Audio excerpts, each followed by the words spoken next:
ఎవరైతే ఈ కంపెనీ ఉందో వినకపోతే అది నబార్డ్ ల్యాబ్ పంపించారు NABL అక్రిడిషన్ కోసం. వీళ్ళ దగ్గర అది కూడా లేదు.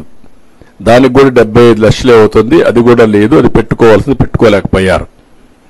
అది పంపించినప్పుడు వాళ్ళు ఇచ్చినటువంటి షాకింగ్ రిపోర్ట్ ఇది. అందులో క్లియర్ గా ఏదైతే ఇక్కడ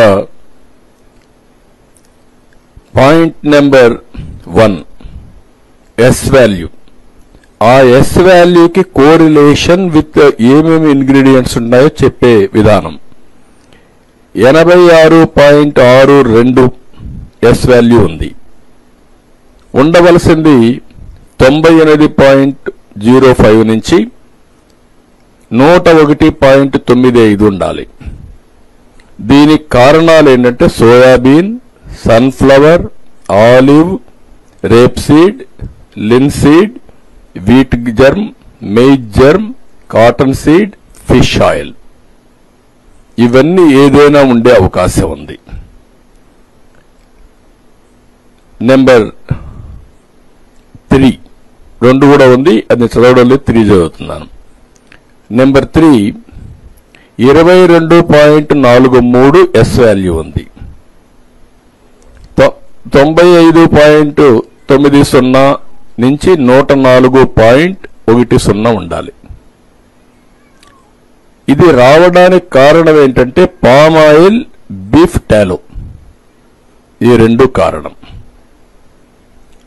నెంబర్ 4 ఇది ఎస్ వాల్యూ 117.42 ఉండాలి. 97.96 నుంచి 102.04 ఉంది. దీనికి కారణం లార్డ్, LARD అంటే పంది కొవ్వు. ఇవి క్లియర్ గా ఈ రిపోర్ట్ ఇచ్చారు. దానికి ఆ రిపోర్ట్ ఇచ్చి మిగిలిన జస్టిఫికేషన్స్ అన్ని కూడా ఏవైతే ఉన్నాయో అవన్నీ చెప్పారు. ఇక్కడికి వచ్చినప్పుడు ఇది చూసిన తర్వాత ఈఓ గారు సిన్సియర్ గా వాళ్ళకి మెమోలు ఇచ్చాడు.